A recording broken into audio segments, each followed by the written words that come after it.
Equivalent rational number. देखिए अभी तक हमने दो प्रॉपर्टी पढ़ी। पहली प्रॉपर्टी क्या पढ़ी कि अगर हमारे पास कोई एक rational number p by Q है तो इसको सेम नंबर से किसी नंबर से अगर हम मल्टीप्लाई करते हैं न्यूमरेटर और डिनोमिनेटर दोनों को, तो ये जो हमारा रैशनल नंबर होता है वो अनचेंज होता है, यानी अनचेंज रहता है। सेकेंड प्रॉपर्टी क्या पढ़ी हमने कि अगर हमारे पास p बाई क्यू कोई रैशनल नंबर है, उसमें अगर हम कॉमन डिवाइजर से डिवाइड कर दें न्यूमरेटर और डिनोमिनेटर दोनों को, तो भी ये अनचेंज रहता है। अब हमारे पास ये दो प्रॉपर्टी मौजूद हैं। इक्विवेलेंट रैशनल नंबर क्या कहलाएगा? Equivalent rational number means two rational numbers are said to be equivalent if one can be obtained from the other by multiplying or dividing its numerator and denominator by the same non-zero number।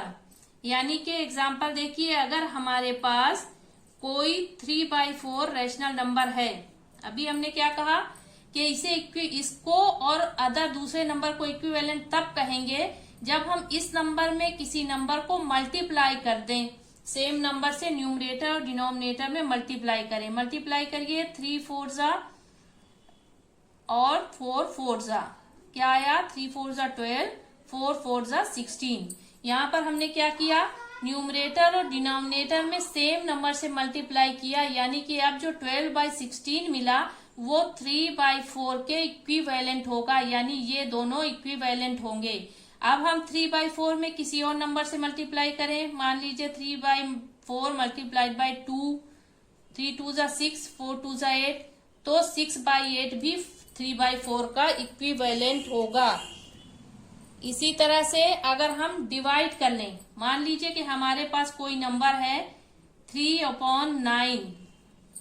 अब अगर हम इसको same divisor से यानी 3 से numerator और denominator दोनों को डिवाइड करें, तो 3 1 जा 3 और 3 3 जा 9, 1/3। तो जो हमारा 3/9 रैशनल नंबर था, ये और 1/3 दोनों इक्विवेलेंट होंगे। एक और एग्जांपल देख लीजिए कि अगर हमारे पास 27/9 है, इसको सेम डिवाइजर से अगर हम डिवाइड करते हैं, तो डिवाइड करने पर हमें क्या मिलेगा? 3/1, यानी ये जो 3/1 मिला ये 27/9 के इक्विवेलेंट होगा। यानी रिजल्ट में हम क्या कह सकते हैं कि जो हमारे पास कोई रैशनल नंबर है, उसमें अगर हम एक सेम नंबर से न्यूमरेटर और डिनोमिनेटर में मल्टीप्लाई करें, तो जो रैशनल नंबर हमें मिलेगा वो रैशनल नंबर और जो हमें रैशनल नंबर दिया हुआ था, दोनों इक्विवेलेंट होंगे। इस तरह के हम कई इक्विवेलेंट नंबर्स निकाल सकते हैं।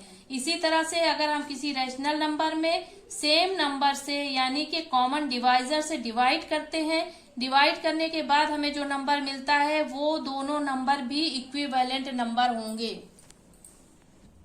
अब देखिए इस एग्जांपल में आप देखिए कि जो हमने कहा कि 3/4 12/16 के इक्विवेलेंट है, तो किस तरह से है?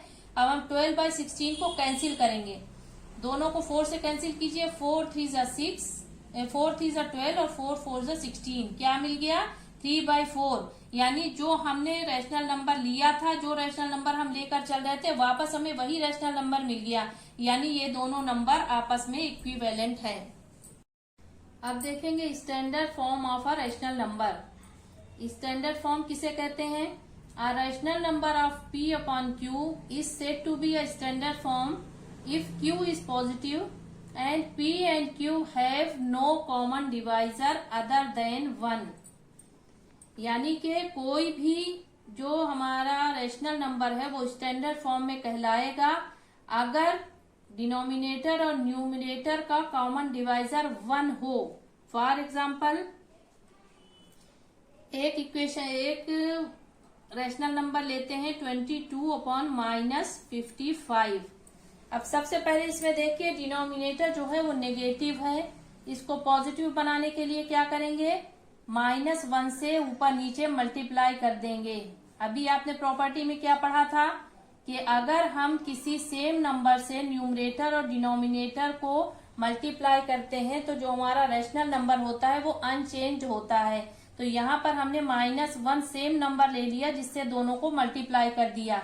अब आंसर में क्या आ जाएगा, -22/55, यानी कि अब जो नेगेटिव साइन था वो न्यूमरेटर में आ गया, डिनोमिनेटर हमारा पॉजिटिव हो गया।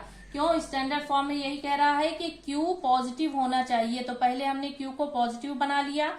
अब देखिए 22 न्यूमरेटर है और 55 डिनोमिनेटर है, इनका HCF निकालिए। 22 और 55 का HCF होता है 11,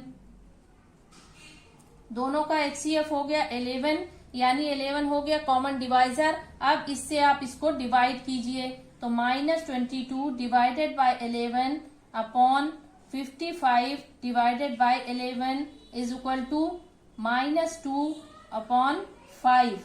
अब देखिए डेफिनेशन में क्या कह रहा था कि स्टैंडर्ड फॉर्म में कोई रैशनल नंबर तब कहलाएगा कि जब Q पॉजिटिव हो और दोनों का कॉमन डिवाइजर जो हो वो 1 हो। देखिए सिर्फ ये दोनों किससे डिवाइड होंगे, 1 से डिवाइड होंगे, यानी कि अब जो 2/5 आ गया, -2/5, ये स्टैंडर्ड फॉर्म में आ गया।